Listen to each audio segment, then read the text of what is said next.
I think we need a better way of organizing these lectures. Okay, so guys, just quickly मी repeat करतोय की आज मी abstract class आणि interface याच्यावरती I will try to comment. तर मी इकडे काय केलं, एक employee file dot T S बनवलेलं आहे आणि त्या employee file dot T S मध्ये I have employee class, I have manager class, right. So हे एम्प्लॉय आहे आणि एम्प्लॉय मध्ये we have name, we have designation आणि इकडे something we have do work. आणि दुसरा एक मॅनेजर क्लास आहे, तो त्या एम्प्लॉय क्लासला एक्सटेंड करतो. तर नॉर्मली काय, employee will do some work आणि मॅनेजर विल मॅनेज पीपल. तर ह्याला मी एक्सटेंड केलं, ह्याला मी इनहेरिट केलेलं आहे आणि ह्याला मी सांगितलं की हे मॅनेजिंग पीपल आहे. तसंच I can go and I can create some more class here, जसं example helper or must be lead, leads people, helps people technically. जो लीड असतो तो हेल्प्स पीपल टेक्निकली. आणि तसंच आपल्याकडे वर्कर असेल, हेल्पर असेल, त्याचं काहीतरी अजून दुसरं काम असेल, राईट. सो पॅरेंट क्लास आहे एम्प्लॉय आणि त्याला एक्सटेंड करून विविध प्रकारचे जे क्लासेस आहेत we are creating it. Parent child relationship, manager is a employee, is a relationship. Lead is a type of employee, right. Is a Shiv is a father of his child, is a relationship. Very good. इथपर्यंत आपण पहिल्या लेक्चरमध्ये पण हा केलेला आहे आपण, right. आता जेव्हा आपण कंपनीमध्ये आपण बघतो लोकांना, मॅनेजर आहे, त्याला काहीतरी काम आहे, येस. लीड आहे, त्याला काहीतरी काम आहे. पण असं जनरल मध्ये आपण बोलत नाही की एम्प्लॉईला काहीतरी काम असेल. एम्प्लॉय हे जे आहे, ह्या जो आहे वरती जो क्लास एम्प्लॉय आहे, हे एक ॲब्स्ट्रॅक्ट रिप्रेझेंटेशन आहे. ॲब्स्ट्रॅक्ट म्हणजे एक धुंदलीत रिप्रेझेंटेशन आहे की आपल्या जे मॅनेजर आहे किंवा लीड आहे त्याच्यामध्ये काय काय कॉमन असू शकतात. पण ऍक्च्युअली मध्ये आपण कोण म्हणजे कोणी एम्प्लॉय असेल तर आपण एम्प्लॉय एक जनरल वर्ड आहे. आपण असं नाही बोलत की तू फक्त एक एम्प्लॉय आहे. So you should either be a manager, you should either be a lead.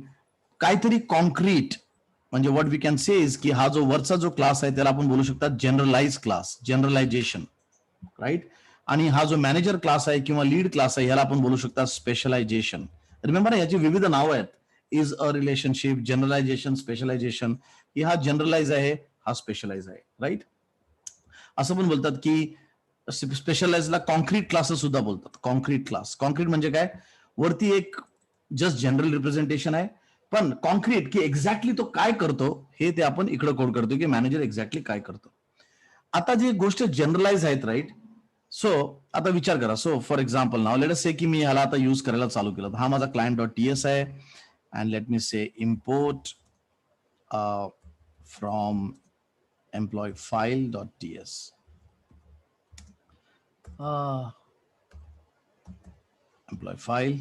तर याच्यामध्ये काय काय we have employee, we have manager, we have lead.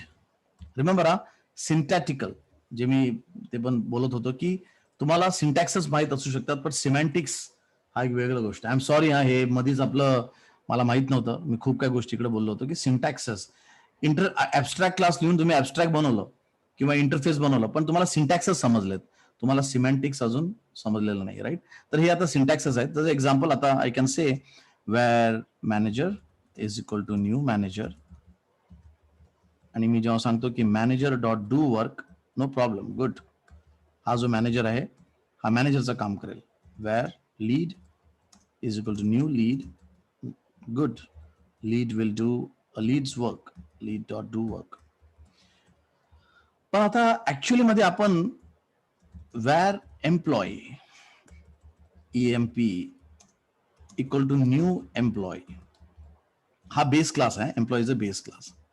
आता हा जो इकडे आपण जे ऑब्जेक्ट बनवलं याचा काय अर्थ होत नाही ऍक्च्युअली मध्ये जनरल मध्ये कोणी पण एम्प्लॉई काहीतरी कॅटेगरीमध्ये काम करणार, त्याचं काहीतरी डेझिग्नेशन आहे. हे असं डू वर्क म्हणजे म्हणजे काही काम करायचं, राईट. म्हणजे काय की ना, एम्प्लॉय ह्या ऑब्जेक्टला इन्स्टन्शिएट करण्यामध्ये काही अर्थ नाहीये. I repeat that. जे जनरल क्लासेस असतात, आपण बोलतो ना की जसं एक्झाम्पल की there is a human, there is a man, there is a woman, there is someone else, right, kids. पण जनरल मध्ये आपण बोलणार की माणूस, त्याचं आपण जनरल रिप्रेझेंटेशन आहे. त्याचं ऍक्च्युअली मध्ये सर्व माणसं आहेत बट ऍक्च्युअली मध्ये आपल्याला स्पेशलाइज व्हावं लागतं, राईट. ऍक्च्युअल वर्ल्ड मध्ये त्याला यूज करण्यासाठी we need specialize classes. Actual world मध्ये आपण ह्याला एम्प्लॉय ऑब्जेक्टला इन्स्टन्शिएट करण्यामध्ये काही अर्थ नाही. I again repeat, there is no point in instantiating a generalise class. जे जनरलाइज क्लास आहे त्याला आपण न्यू कीवर्ड करून त्याला त्याचा ऑब्जेक्ट बनवण्यामध्ये त्याचा काय अर्थ नाही. याच्यामध्ये चुका होऊ शकतात. समजा कोणी तिकडे डेव्हलपर आहे, त्याने एम्प्लॉय क्लासचा ऑब्जेक्ट बनवलं, डू वर्क केलं, it does not make any sense. So in other words, this generalize class is a half class. हे अर्ध क्लास आहे.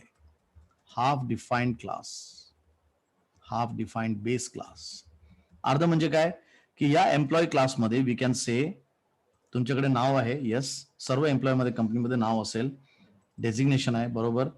पण डू वर्क मॅनेजर काय करणार आणि लीड काय करणार त्याच्या खालचे क्लासेस डिसाइड करतील. I repeat this sentence, remember हा सिमॅन्टिक्स, ही आतली मिनिंग आहे की ह्या एम्प्लॉय क्लासचं इकडे इन्स्टन्स बनवण्यामध्ये it is just not make any sense. ह्याच्यामध्ये अजून कन्फ्युजन वाढणार. तर आपल्याला कसं तरी हे जे जनरलाइज क्लासेस आहेत, जे अर्धवट क्लासेस आहेत, त्याचं इकडं इन्स्टन्स त्याला बनवता कामा नाही. We should not allow him to create an instance of an half defined parent class, right? हा वरचा जो क्लास आहे तो आहे हाफ डिफाइंड पॅरेंट क्लास. आणि हे जे हाफ डिफाइंड पॅरेंट क्लास आहे, to create a instance of it does not make any sense. We should stop him to do this, right. आपण असं नाही बोलू शकत ना की like we can say that, जसं एक्झाम्पल तुमच्याकडे जर एखादा आधार कार्ड असेल किंवा पॅन कार्ड असेल, तर त्याच्यामध्ये आपण असं नाही बोलू शकत what are you, you are a माणूस. No, tell me he is a male, he is a female. त्याचं थोडंसं कॉन्क्रीटनेस तुम्हाला द्यावं लागेल. तर रिअल वर्ल्डमध्ये लोक जेव्हा गोष्टी करतात, राईट, फिलॉसॉफिकली किंवा व्हर्च्युअल लेवलवरती people can talk general, but actual लेवलवरती एक्झिस्टन्समध्ये आपल्याला जेव्हा आपण त्याची जेव्हा वार्ता करतो किंवा त्याला जेव्हा आपण यूज करतो, आपण बोलू शकतो, तर आपल्याला बोलावं लागतं की you are a man, you are a woman, you are a kid, you are a old person, right. So इकडं पण जनरल एम्प्लॉय क्लास इन्स्टन्स बनवण्यामध्ये we should stop him to do it, right. And that's where we go and we make this class as abstract. Abstract. Abstract म्हणजे half defined parent class, अर्धवट class, right. आता if you see here, आता मला तो error देतोय. Good.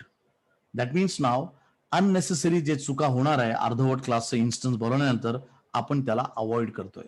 So abstract class म्हणजे half defined parent class, right. So abstract क्लासचं instance बनू शकत नाही, पहिली गोष्ट. सेकंड, जेव्हा जसं आपण सांगतो की अर्धवट आहे, तर हे कोड सुद्धा इकडे नाही पाहिजे. तर हे जे असे मेथड्स आहेत, याला तुम्हाला या प्रकारे यू हॅव टू, कारण डू वर्क काहीच नसेल, राईट. डू वर्क असेल but it will be like this, abstract. म्हणजे हा मेथड ऍब्स्ट्रॅक्ट आहे, अर्धवट आहे. आणि जे खालचे क्लासेस आहेत त्यांना हे मेथड्स इम्प्लिमेंट करावा लागतील. फॉर एक्झाम्पल आपण म्हणू शकतो की माणूस हा जनरलमध्ये, राईट, पण माणसाचा स्वभाव कसा आहे ते depending on person to person त्यांना इम्प्लिमेंट करावं लागेल, राईट. त्यांना त्याचं काहीतरी डेफिनेशन द्यावं लागेल. तर जसं एक्झाम्पल, दुसरा एक जे फायदा आहे ऍब्स्ट्रॅक्ट क्लासचं, समजा मी चुकीने इकडे डू वर्क नाही दिलं समजा, तर तुम्हाला अलर्ट करतोय की तुमचा वरचा क्लास अर्धवट आहे, तुम्ही सांगितले की हे मेथड पण अर्धवट आहे, तर त्याला तुम्हाला पूर्ण करावा लागेल, त्याला तुम्हाला कॉन्क्रीटनेस द्यावा लागेल, राईट. तर त्याच्यासाठी we have to say this is that. तर हा एरर जाणार, right. So abstract class means an half defined parent class, right. So guys, any questions? What is abstract class? So you cannot create an instance of an abstract class, right? पहिली गोष्ट त्याचं ना, जसं मी सांगितलं ना, सिंटॅक्सिस आणि semantics. So जसं मी I can put down here की सिंटॅटिकली व्हेरी इझी. सिंटॅटिकली तुम्ही ऍब्स्ट्रॅक्ट करा आणि ऍब्स्ट्रॅक्ट क्लास झालं. सिमॅन्टिकली आतली मिनिंग ही आहे की it's a half defined parent class, आणि बिकॉज तो हाफ डिफाइंड आहे, we should not be able to create the instance, right. आणि जे हाफ डिफाइंड आहे, जसं example do work is half defined, any method which is abstract should be implemented or defined fully by the concrete class. आता बघा, हे vocabularies खूप important आहेत guys. I know that this is all lecture in Marathi, but at the end of the day आपल्याला जेव्हा आपण वार्ता करतो तेव्हा एखादा when you actually work in IT company, तर तुम्हाला कोणत्या US च्या माणसांना बोलावं लागेल किंवा UK च्या माणसांना बोलावं लागेल, राईट. तर हे जे वोकॅब्युलरी आहे, सिंटॅक्टिकल, सिमॅन्टिकल, कॉन्क्रीट क्लासेस, इम्प्लिमेंटेशन, हे वोकॅब्युलरीज आपल्या त्याचं थोडंसं ना कसं बोलतात त्याला, आपल्या व्होकॅब्युलरीमध्ये आणण्याचा प्रयत्न करा. म्हणजे जेव्हा तुम्ही डिस्कस करता, राईट, असं सांगू नका की हाफ डिफाईन्ड पॅरेंट क्लास. थोडंसं चांगलं वर्ड्स यूज करा. Generalization class, generalize classes, concrete classes. कारण जेव्हा तुम्ही युके आणि युएसच्या माणसांसंग बोलणार, ते त्यांची इंग्लिश पहिली लँग्वेज आहे. तर त्यांना तुम्ही थोडंसं वर खाली काहीतरी आन्सर दिलं ना, तर it does not make any sense, right. तर हे जे मी आता वर्ड्स यूज केले, सिंटॅक्टिकल, सिमॅन्टिकल, राईट. स्वतःची पण जेव्हा तुम्ही वार्ता करता आपसामध्ये, आता हे तर याचे सिंटॅक्स झालेत, पण याचा अर्थ काय आहे, सिमॅन्टिक काय याच्यात, राईट. थोडंसं हे जे इंग्लिश वोकॅब्युलरी आहे प्रोग्रामिंगचं, ते please try to bring it in your day to day thought process, right? Okay, so any questions, let me know. Yes. Concrete class, okay, there is a question here, sir. Parat concrete class sanga काय, right? So let me try to explain that. Okay, again vocabulary, semantical. So here it is. Concrete class म्हणजे, for example, हा आपला employee class होता, right? Very quickly, there is a question here. Concrete class, हा आपला employee class आहे, तर हा तुमचा parent class आहे, आणि हा तुमचा खाली चाइल्ड क्लास आहे, आणि अजून एक होता एम्प्लॉय, पण हे लीड पण एक चाइल्ड क्लास आहे. तर ह्याला इनहेरिट करून हे बनवलं गेलंय. तर हा तुमचा पॅरेंट क्लास, हा तुमचा चाइल्ड क्लास. तर आता या पॅरेंटला लोक असे पण बोलतात जनरलायझेशन. जनरलायझेशन म्हणजे काय? जनरली आपण जे कंपनीमध्ये लोक काम करतात त्याला एम्प्लॉय बोलू शकतो, पण स्पेशलाइज्ड म्हणजे तो एक्झॅक्टली काय काम करतो त्याला आपण मॅनेजर बोलतो. तर हे जे चाइल्ड क्लासेस आहेत याला बोलतात कॉन्क्रीट क्लास, राईट. तर इकडे जसं हा अर्धवट आहे, डू वर्क, पण हे एक्झॅक्टली काय करणार, जे कॉन्क्रीटनेस आहे याचं, तो आपण इकडे डिफाईन करतो. तर this is the child class is termed as a concrete class. तर रिमेंबर, हे सर्व जे आहेत ते सिनॉनिम्स आहेत, म्हणजे त्याच अर्थाचं दुसरे वर्ड्स. पॅरेंटला तुम्ही जनरलायझेशन बोलू शकतात, तुम्ही बेस क्लास बोलू शकतात, राईट. वेल, तुम्ही एक्झॅक्टली तसं नाही बोलू शकत.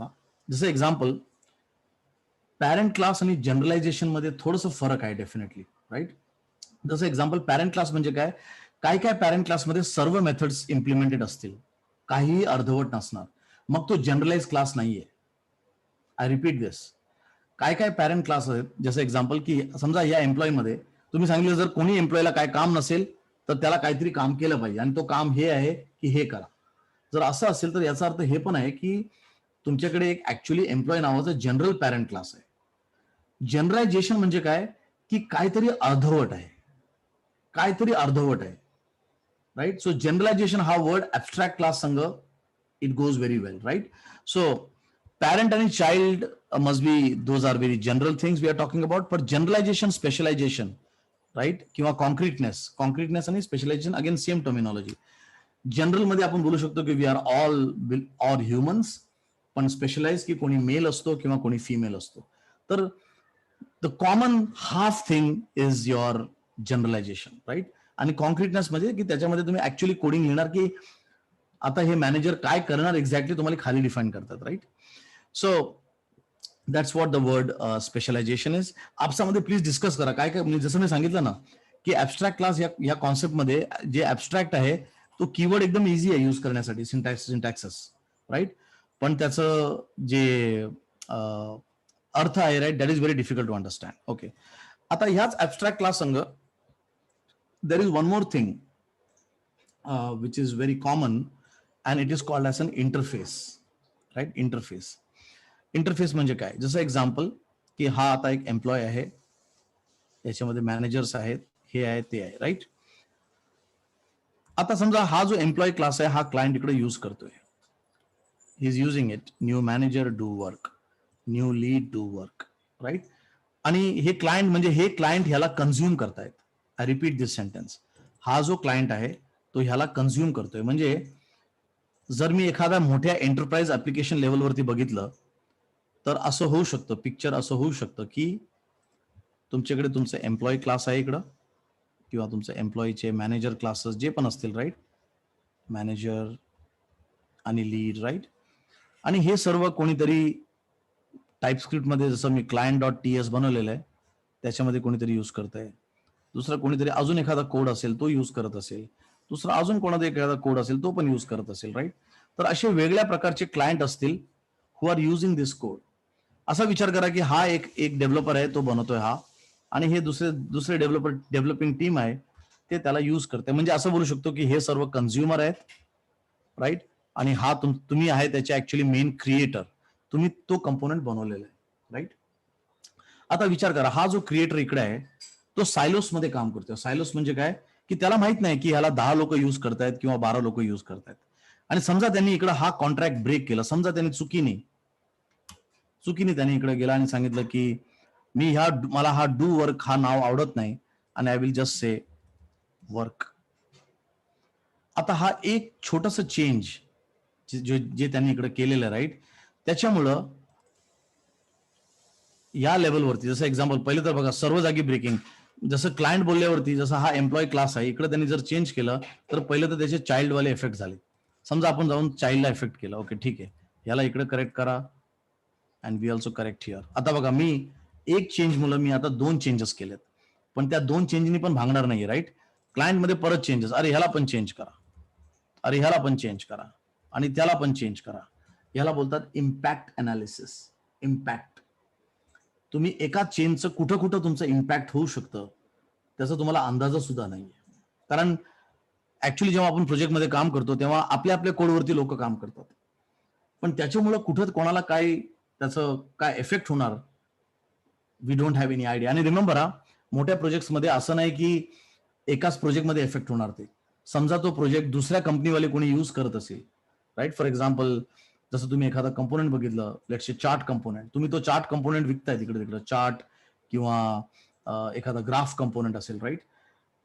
समजा 10,000 लोकांनी तुमचं कंपोनेंट घेतलेलं आहे, तुम्ही आपल्या इकडे बसून चेंज केलं पूर्ण, तर तिकडे सर्वांना इफेक्ट होणार. ते 10,000 जे क्लायंट्स आहेत ते लोक तुम्हाला फोन करणार, सांगणार की तुमचा प्रोग्राम चालत नाही, राईट? तर कुठेतरी आपल्याकडे म्हणजे जे प्रॉब्लेम इकडे हे आहे. आणि रिअल वर्ल्ड मध्ये पण असं होतं. रिअल वर्ल्ड मध्ये पण समजा फॉर एक्झाम्पल, आता तुम्ही you are learning in a college, right? आता कॉलेजसाठी तुम्ही एक स्टुडंट आहात, तर स्टुडंटला काय करावं लागेल, त्यांना फीस टाइम वरती भरावं लागेल, त्यांना अटेंडन्स द्यावं लागतील, त्यांना काहीतरी असाइनमेंट असेल. तुमच्या आणि कॉलेजमध्ये एक अग्रीमेंट झालेलं की कॉलेजने हे शिकवायला पाहिजे, मला मला ती डिग्री भेटायला पाहिजे, आणि कॉलेजचे काय काय एक्सपेक्टेशन आहे तुमच्याकडून, राईट? मध्ये तुम्ही काय केलं, एक कॉन्ट्रॅक्ट बनवलेलं आहे, आणि हा जर कॉन्ट्रॅक्ट समजा कॉलेजने तोडलं तर खूप स्टुडंट्सना याचा इफेक्ट होणार. समजा कॉलेजने सांगितलं की आता आपण आपलं सिलेबस चेंज करणार आहे, तर ते एकटे बसून नाही करू शकत, राईट? तर what we do in real world is, जेव्हा अशा भरपूर पार्टीज इफेक्ट होतात, तर रिअल वर्ल्ड मध्ये आपण काय करतो, मधी वी पुट अ कॉन्ट्रॅक्ट. याला आपण बोलतो कॉन्ट्रॅक्ट. की आणि दोन्ही जे पार्टी आहेत, when I say party means दोन्ही पार्टिसिपेंट्स आहेत, की हा तुमचा क्लायंट आहे आणि हा क्रिएटर आहे आणि हा तुमचा हे आहे जे आहे, राईट? रिअल लाईफ मध्ये पण आपण we are all you know, like for example, म्हणजे हे एक लॉ आहे, एक टाईपचं एन्फोर्समेंट आहे. जसं एक्झाम्पल, we all follow Indian regulations and law. So जेव्हा कोणता आपण लॉ आणणार आहे तर त्याचे डिबेट होते पहिलं, कारण तो लॉ आणल्यावरती किती लोकांना इफेक्ट होणार त्याचा, तो पहिला आपल्याला इम्पॅक्ट फाइंड करावा लागतो. तसं सॉफ्टवेअरमध्ये पण we need to have an contract, की हा जो क्रिएटर आहे तो सायलोसमध्ये चेंज करू शकत नाही, आणि हे जे इकडे क्लायंट्स आहेत त्यांना पण काहीतरी एक्सपेक्टेड आहे. तर that's where interface comes into picture. Interface is a contract. म्हणजे इकडे मी I can go and I can create interface I employee, आणि जे हे एम्प्लॉय क्लास यूज करणार, राईट? क्रिएटर सुद्धा आणि क्लायंट सुद्धा, त्यांना काय काय थिंग्स ठेवावं लागतील. फॉर एक्झाम्पल, त्यांना वर्क डिफाईन करावं लागेल, राईट? त्यांना नेम आणि लेट्स से वर्क, आपण आता पहिल्या वर्ककडे लक्ष देऊ. त्यांना वर्क हा डिफाईन करावा लागेल, राईट?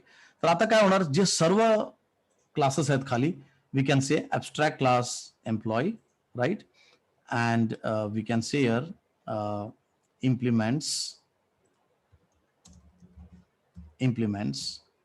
आता बघा, इनहेरिटन्स मध्ये आपण बोलतो एक्सटेंड्स. जेव्हा आपण पॅरेंट चाइल्ड बोलतो आपण एक्सटेंड्स बोलतो. इम्प्लिमेंट बोलल्यावरती त्याचा अर्थ थोडं वेगळं होतं. आपण बोलतो ना की हा कायदा इम्प्लिमेंट करा, आपण हा बोलत नाही की हा कायदा इनहेरिट करा. तर इम्प्लिमेंटचा हा जो स्ट्रॉंग एक मेसेज तोच आहे की एन्फोर्समेंट. कॉन्ट्रॅक्ट, काहीतरी legal implication, right. So implements I employ. Remember हा सिमॅन्टिकल, त्याचा अर्थ समजण्याचा प्रयत्न करा, राईट. तुम्हाला दोन्ही असं पॅरेंट पॅरेंट वाटत असेल, पण हे पॅरेंट नाहीये, हा पॅरेंट नाहीये. I employ is not an parent, I employ is an contract. म्हणजे काय की आता जो इकडे क्लायंट असेल, राईट, फॉर एक्झाम्पल हा मॅनेजर आहे, what he can do is he can say I want to follow I employ. Remember हा जो आय एम्प्लॉय आहे याला तुम्हाला एक्सपोर्ट करावा लागेल. Export, export. So I employ, so I employ. आता हा कन्झ्युमर एंड आहे आणि I employ. Now what this means is that की हे बोलतोय की तुम्हाला वर्क हे भेटणारच भेटणार. आता हे वर्क डू वर्क होणार नाही पुढं. आणि हा जो दुसरा पार्टी आहे क्रिएटर, समजा ह्यांनी जर याला चुकीने जर चेंज करायचा प्रयत्न केला, वर्क 1 2 3 असं काहीतरी केलं, तर ह्याला इकडे अलर्ट साईन येतोय बघा आता, की नाही तुम्ही हे नाही करू शकत, वर्क इज मिसिंग. म्हणजे जो क्रिएटर आहे आता त्याला समजते की माझा हा जो इंटरफेस आहे आय एम्प्लॉय, तिकडे 100 लोक यूज करतायत, जर मी याला चेंज केलं तर मला प्रॉब्लेम होणार आहे. इंटरफेस इज अ कॉन्ट्रॅक्ट आणि abstract class is a half defined class. Interface एक एन्फोर्समेंट आहे आणि ऍब्स्ट्रॅक्ट क्लास इज अ अर्धवट class. It's something which is generalised, right. So please remember the importance of interface and abstract class, right? Then you can see now work, right? So हा जो मध्ये जो contract आहे याला बोलतात interface. हे जे क्लायंट्स आहेत जो, आणि याच्यामध्ये हा जो मॅनेजर आणि एम्प्लॉय जो इनहेरिट करून आपण जे बनवतो हे आहे तुमचं half defined class. So abstract class comes in inheritance. असं आहे म्हणजे की आपण बोलू शकतो manager is a employee of, is a type of employee. Worker is a type of employee. Shiv is a child of his father, right? Is a parent child relationship. पण आपण असं नाही बोलत की Shiv is a child of some law. No, Shiv follows. Shiv, or I will say rather the दुसऱ्या perspective बोलू शकतो, right. Indian laws are implemented, so implement, enforcement, right, दोन्ही वेगळ्या गोष्टी आहेत, right. So very quickly just concluding, जे याचं पूर्ण जे सिमॅन्टिझम आहे याच्यामध्ये हे आहे की abstract class is a half defined base class, half defined parent class, generalise class. आणि interface is a contract, legal entity, enforcement, right. आणि ह्याचा जो डायरेक्ट इम्पॅक्ट आहे ते जे डायरेक्ट महत्व आहे ते आहे इम्पॅक्ट अनालिसिस. म्हणजे मी जर हा गोष्ट चेंज केली तर कोणाकोणाला इम्पॅक्ट होणार आणि ते मी चेंज करायला पाहिजे की नाही करायला पाहिजे, राईट. सो हे आजचं लेक्चर होतं ऍब्स्ट्रॅक्ट क्लास आणि interface. Please write the article for this. आरामशीर लिहा. जसं एक्झाम्पल सिंटॅक्सेस याच्यात काही नाहीये, फक्त ऍब्स्ट्रॅक्ट करायचंय, इंटरफेस करायचं आणि इम्प्लिमेंट करायचंय, राईट. पण ह्याची जी सिमॅन्टिझम आहे that is more important. So any questions guys before I close the class?